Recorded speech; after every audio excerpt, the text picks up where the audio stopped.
అట్లాగే ఆ రేషియో ఎట్లయితే ఉందో అదే రేషియోలో రాబోయేటువంటి రోజుల్లో అంటే ఆ పర్సంటేజ్ ఆఫ్ పొజిషన్సే రాబోయే రోజుల్లో మంత్రివర్గంలోనూ కావాలి, ప్రభుత్వంలో షేరింగ్.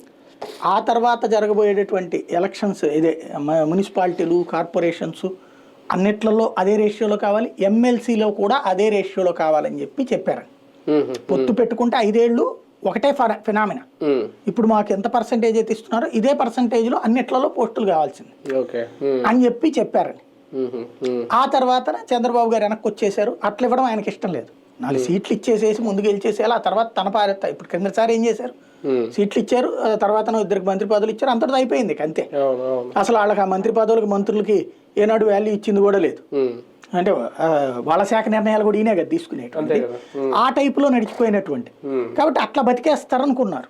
కానీ ఇప్పుడు అక్కడేమో అమిత్ షా లాంటోడు ఉన్నాడు కాబట్టి ఆయన ఇదిగా ఉంది. అందుకని తర్వాత ఈయన ప్రపోజల్ మళ్ళీ తగ్గించడం, ఇప్పుడు వాళ్ళు అడిగిన దానికి ఇట్లా కాదు ఇట్లా అనేటువంటి ప్రపోజల్ ఏది లేదు. ఈయన ఎక్స్పెక్ట్ చేస్తుంది ఏంటి, మధ్యవర్తులు ఏదో మాట్లాడుతున్నారు ఈయన తరపున ఒకళ్ళు వాళ్ళకి ఆలోచన ఏంటి, ఎంత వస్తాయి ఏంటి అన్నటువంటి దగ్గర. ఇప్పుడు దాన్ని మొత్తాన్ని చెడగొడతా 4+4 అనే కాన్సెప్ట్ని ఎవరు తీసుకు